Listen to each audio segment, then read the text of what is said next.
राधे राधे, जय श्री कृष्णा। आप सभी भक्तों का हार्दिक अभिनंदन करती हूँ अपने YouTube चैनल पर। श्री कृष्ण और श्रीमती राधा रानी की कृपा से आपकी समस्त मनोकामनाएं पूर्ण हो। और आज आप सुनेंगे पौष मास की कथा का दूसरा अध्याय। तो सबसे पहले सुनते हैं भगवान कृष्ण के एक परम भक्त कृष्णाबाई की एक कथा।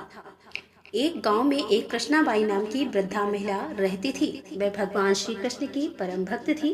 कृष्णाबाई एक झोपड़ी में रहती थी। वैसे तो कृष्णाबाई का वास्तविक नाम सुखिया था, पर कृष्ण भक्ति के कारण इनका नाम गांव वालों ने कृष्णाबाई ही रख दिया। घर घर में झाड़ू पोछा, बर्तन साफ करना और खाना बनाना यही इनका काम था। कृष्णाबाई प्रतिदिन अपने हाथों से फूलों की माला बनाकर दोनों समय श्री कृष्ण जी को पहनाती और घंटों गाना से बात करती रहती। लेकिन गांव के लोग यही सोचा करते कि यह बुढ़िया तो पागल है। अब एक रात ऐसा हुआ कि भगवान श्री कृष्ण जी अपनी भक्त कृष्णाबाई के स्वप्न में आए और कहा कि कल बहुत बड़ा भूचाल आने वाला है, तुम यह गाँव छोड़कर पास के ही दूसरे गाँव में चली जाओ। अब क्या करे, मालिक का आदेश था। तो कृष्णाबाई ने अपना सारा सामान इकट्ठा करना शुरू कर दिया और साथ ही सीधी सरल कृष्णाबाई ने गांव वालों को भी बताया कि कल सपने में कान्हा जी आए थे और मुझे कहा है कि कल बहुत प्रलय होगी, इसलिए तुम पास के गांव में चली जाओ। अब लोग कहाँ उसे बूढ़ी पागल की बात मानने वाले थे। जो सुनता वही जोर जोर से ठाके लगा के हंसता। इतने में बाई ने एक बैलगाड़ी मंगवाई और अपने कान्हा की प्रतिमा और सामान की एक गठरी बांधकर गाड़ी में बैठ गई। लोग उसकी मूर्खता पर हंसते रहे। बाई जाने लगी। बिल्कुल अपने गांव की सीमा पार करके अगले गांव में प्रवेश करने वाली ही थी कि उसे कृष्ण की आवाज आई कि अरे पगली, जा अपनी झोपड़ी में से वह सुई तो ले आ जिससे तू माला बनाकर मुझे पहनाती है। अब यह सुनकर बाई बेचैन हो गई और तड़प गई कि मुझसे इतनी भारी भूल कैसे हो गई। अब मैं अपने कान्हा जी की माला कैसे बनाऊंगी। तो उसने गाड़ी वाले को वहीं रोका और बदहवास होकर अपनी झोपड़ी की तरफ भागी। गांव वाले उसके पागलपन को देखते रहे और उसका खूब मजाक उड़ाते रहे। बाई ने झोपड़ी में जाकर तिनकों में फंसे हुई सुई को निकाला और फिर पागलों की तरह दौड़ती हुई गाड़ी के पास आई। गाड़ी वाले ने कहा कि माई तू इतनी परेशान क्यों है, कुछ नहीं होना। बाई ने कहा अच्छा, अब जल्दी चल, गांव की सीमा पार कर दूसरे गांव में चल। गाड़ी वाले ने ठीक वैसा ही किया। लेकिन अरे यह क्या, जैसे ही सीमा पार हुई पूरा गांव ही धरती में समा गया। सब कुछ जलमग्न हो गया था। गाड़ी वाला भी अटूट कृष्ण भक्त था। इस कारण से भगवान ने कृष्णाबाई के साथ उस गाड़ी वाले की रक्षा करने में भी कोई विलंब नहीं किया। इस कथा का एक महत्वपूर्ण बिंदु देखिए कि भगवान जी जब अपने भक्त की मात्र एक सुई तक की इतनी चिंता करते हैं तो भक्त की रक्षा करने के लिए कितना चिंतित होते होंगे। जब तक उस भक्त की एक सुई भी उस गांव में थी, पूरा गांव बचा हुआ था। और जैसे ही भक्त की सुई गांव से बाहर आई, भक्त उस गांव से बाहर आया, पूरा गांव जलमग्न हो गया। सारा गांव प्रलय में डूब गया। इसीलिए कहा जाता है कि भरी बदरिया पाप की, बरसन लगे अंगार, संत न होते जगत में तो जल जाता संसार। भगवान के भक्तों की कथा सुनने से भगवान में प्रीति बढ़ती है, भक्ति बढ़ती है और भक्तों के सहारे से ही भगवान की प्राप्ति हो सकती है। इसीलिए भक्ति कथाएं, धार्मिक कथाएं नित्य नियम से सुनना चाहिए। यह कथा आपको कैसी लगी कमेंट बॉक्स में जरूर बताइए और कमेंट बॉक्स में राधे राधे जरूर लिखिए। नारायणं नमस्कृत्यं नरं चैव नरोत्तमं देवी सरस्वती व्यासं ततो जयमुदीरयेत्। एक समय जब महाक्षेत्र कुरुक्षेत्र में महात्मा राजा श्री रामचंद्र जी की 12 वर्षों में पूरा होने वाला यज्ञ चल रहा था, उस समय उस यज्ञ में निमंत्रित होकर शुद्ध अंतःकरण वाले सभी मुनि पधारे थे, जो कि वेदों और वेदांग के पारंगत थे। देवानागरी भरद्वाज मुनि को आगे करके क्रमशः विचित्र विचित्र आसनों पर बैठे। फिर उस समय व्यास शिष्य रोमहर्षण सूत जी से भरद्वाज आदि मुनिवर ने पूछा कि हे महाभाग्य, हम महापूज्य अयोध्या का गुणों से उज्ज्वल एवं रहस्ययुक्त सनातन महात्म्य सुनना चाहते हैं।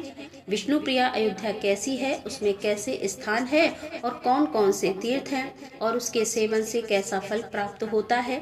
तब सूत जी बोले कि तपोधनों में भगवान व्यास को प्रणाम करके आपके आगे महापरि अयोध्या के रहस्ययुक्त महात्म्य का यथावत वर्णन करता हूँ।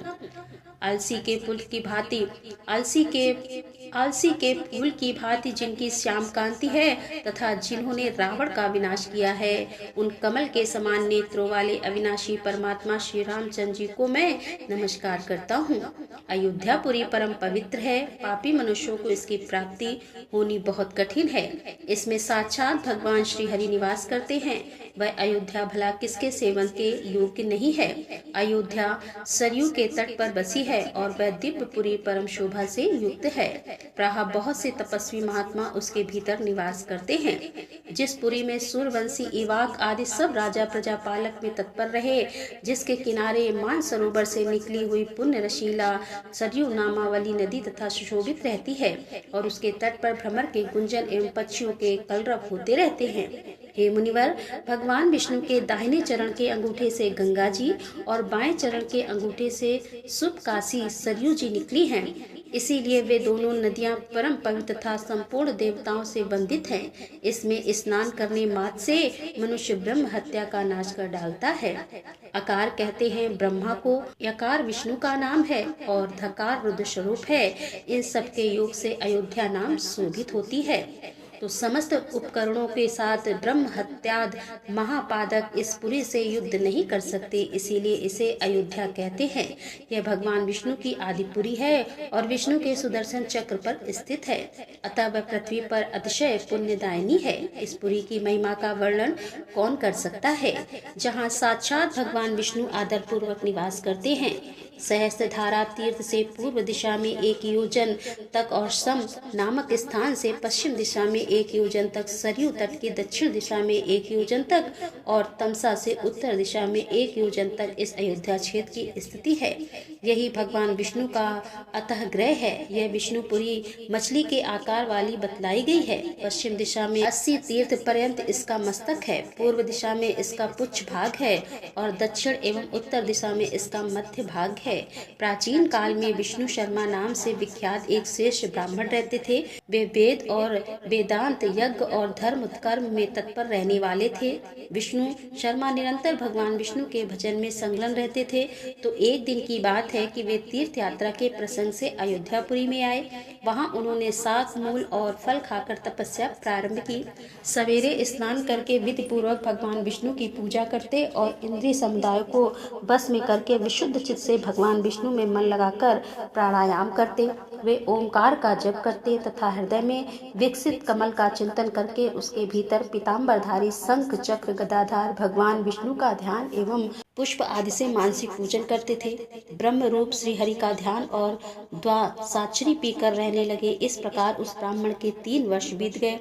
तदंतर विप्र विष्णु शर्मा ने ध्यान पूर्वक भगवान विष्णु को इस प्रकार स्तवन किया। विष्णु शर्मा बोले कि हे भगवान, हे विष्णु आप प्रसन्न होइए, हे पुरुषोत्तम प्रसन्न होइए, हे देव देवेश्वर प्रसन्न होइए, हे कमल नयन प्रसन्न होइए, हे कृष्ण आपकी जय हो, अच्युत परमेश्वर आपकी जय हो, हे विष्णु आपकी जय हो, हे अव्यव आपकी जय हो, हे नाथ यज्ञपते आपकी जय हो, हे विष्णु आप सबके पालक और सर्वस्त्र व्यापक हैं, आपकी जय हो, पापहारी अनंत आपकी जय हो, जन्म रूपी ज्वर का निवारण करने वाले हे प्रभु आपकी जय हो, जिनकी नाभि से कमल प्रकट हुआ है तथा जो कमल की माला धारण करते हैं, ऐसे आप श्री हरि को नमस्कार है, नमस्कार है।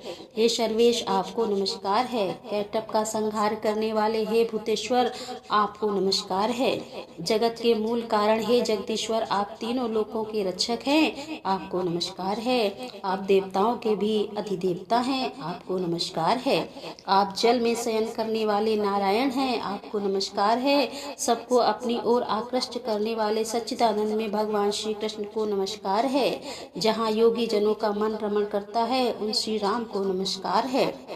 चक्र सुदर्शनधारी श्री हरि को नमस्कार है। आप सब लोगों की माता हैं और आप ही जगत के पिता हैं। भय से व्याकुल प्राणियों के लिए आप ही शहीद और मित्र हैं, आप ही पिता और पितामह हैं। हविष्य वशत का प्रभु और अग्नि सब कुछ आप ही हैं।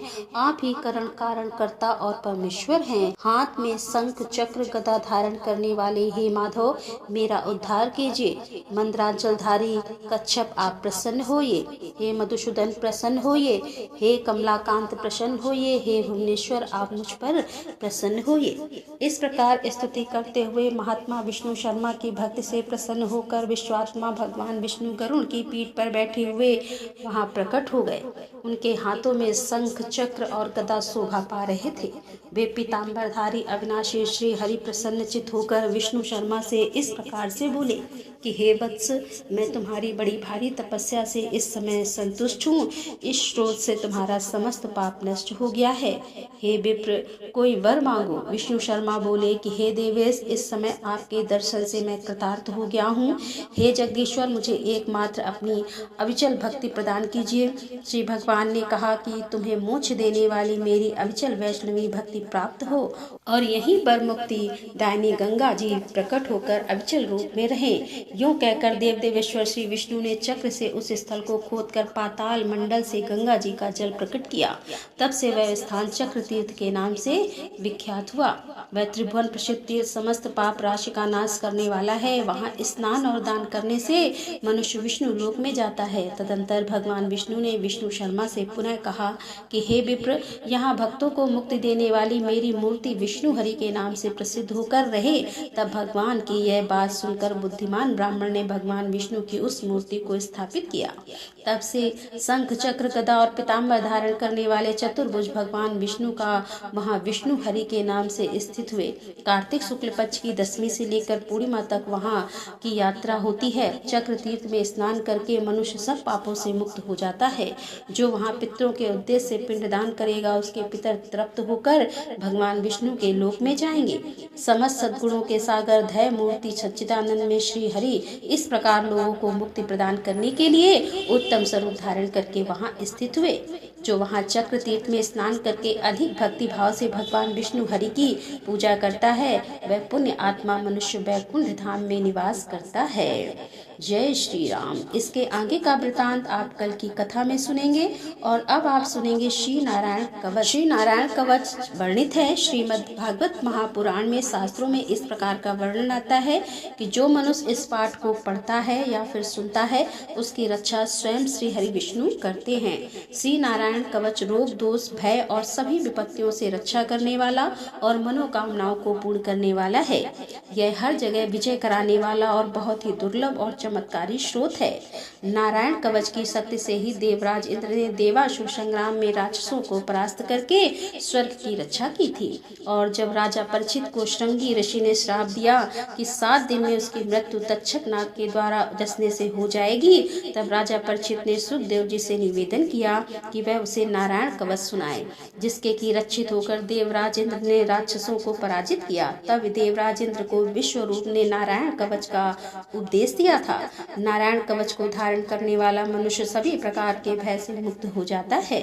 विश्वरूप ने जब नारायण कवच का उपदेश देवराज इंद्र को दिया था, तब उन्होंने कहा था कि किसी भी भय और संकट की परिस्थिति में उत्पन्न होने पर अपने शरीर की रक्षा के लिए विधि के अनुसार इस नारायण कवच को धारण कर लेना चाहिए। नारायण कवच धारण करने वाला मनुष्य सभी प्रकार के भय से मुक्त हो जाता है। यह प्रकट और गुप्त हर प्रकार के शत्रुओं से रक्षा करने वाला है। अब आज के समय में जबकि परिस्थिति में ऐसी है कि किसी भी समय कहीं पर भी दुर्घटना का शिकार हो जाते हैं, तो लोग कई बार मन में इतनी अधिक नकारात्मक ऊर्जा होती है कि हम स्वयं भी अपना नुकसान कर डालते हैं। ऐसी अवस्था में अगर प्रतिदिन नारायण कवच का पाठ स्वयं से पढ़ा जाए या फिर सुना जाए, तो हर प्रकार से भगवान श्री हरि विष्णु की रक्षा करते हैं। अब इस पाठ का श्रवण करने से पहले श्री हरि नारायण का ध्यान करके और ओम नमो नारायणाय इस प्रकार से उच्चारण करके इस पाठ को श्रवण करते हैं। भगवान श्री हरि गरुड़ जी की पीठ पर अपने चरण कमल रखे हुए हैं। अणिमा आदि 8 सिद्धियां उनकी सेवा कर रही हैं और 8 हाथों में शंख, चक्र, ढाल, तलवार, गदा, बाण, धनुष और पास अर्थात फंदा धारण किए हुए वे ही ओमकार स्वरूप प्रभु सब प्रकार से सब ओर से मेरी रक्षा करे। मूर्ति भगवान जल के भीतर जल तंतुओं से और वरुण के पास से मेरी रक्षा करें। माया से ब्रह्मचारी रूप धारण करने वाली वामन भगवान स्थल पर और विश्व रूप सी त्रिविक्रम भगवान आकाश में मेरी रक्षा करें। जिनके घोर अट्टहास करने पर सब दिशाएं गूंज उठी थीं और दैत्य पत्नियों के गर्भ गिर गए थे, वे दैत्य युक्त पत्नियों के शत्रु भगवान नरसिंह किले, जंगल, रणभूमि आदि विकट स्थानों में मेरी रक्षा करें। अपनी दाढ़ पर पृथ्वी को उठा लेने वाले यज्ञ मूर्ति वराह भगवान मार्ग में, परशुराम जी पर्वतों के शिखरों पर और लक्ष्मण जी के सहित भरत के बड़े भाई भगवान रामचंद्र प्रवास के समय मेरी रक्षा करें। भगवान नारायण मारण मोहन आदि भयंकर अविचार और सब प्रकार के प्रमाद से मेरी रक्षा करें। ऋषि श्रेष्ठ नरक गर्भ से योगेश्वर भगवान तथा तेत्र योग के विघ्नों से और गुणाधिप भगवान कपिश कर्म बंधन से मेरी रक्षा करें।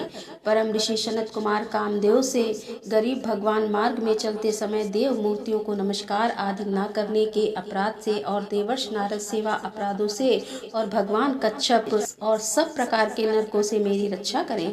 भगवान धन्वंतरी कुपत्र जितेंद्र भगवान ऋषभ देव सुख दुख भैदा कायक द्वंद से यज्ञ भगवान लोका अपवाद से और बलराम जी मनुष्य कृत कष्टों से और श्री शेष जी क्रोध वश नामक सर्पों के गढ़ों से मेरी रक्षा करें। भगवान श्री कृष्ण दुद्यापन व्यास जी अज्ञान से तथा वृद्ध देव पाखंड हो से और प्रमाद से मेरी रक्षा करें। धर्म रक्षा करने वाले महान अवतार धारण करने वाले भगवान कलिकाल के दोषों से मेरी रक्षा करें। प्रातः काल भगवान केशव अपनी गदा लेकर कुछ दिन चढ़ जाने पर भगवान गोविंद अपनी बांसुरी लेकर और दोपहर के पहले भगवान नारायण अपनी तीक्ष्ण शक्ति लेकर और दोपहर को भगवान विष्णु का चक्र राज सुदर्शन लेकर मेरी रक्षा करें।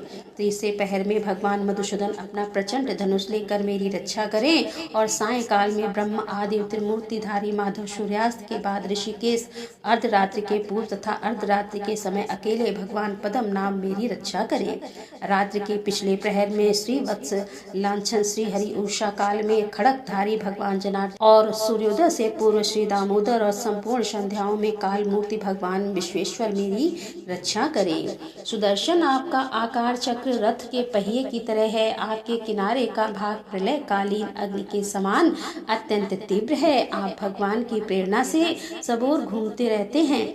जैसे आग वायु की सहायता से सूखे घास फूस जला डालती है, वैसे ही आप हमारी शत्रु सेना को शीघ्र से जला दीजिए। हे कोमत की गदा, आपसे छूटने वाली चिंगारियों का स्पर्श वज्र के समान असहाय है।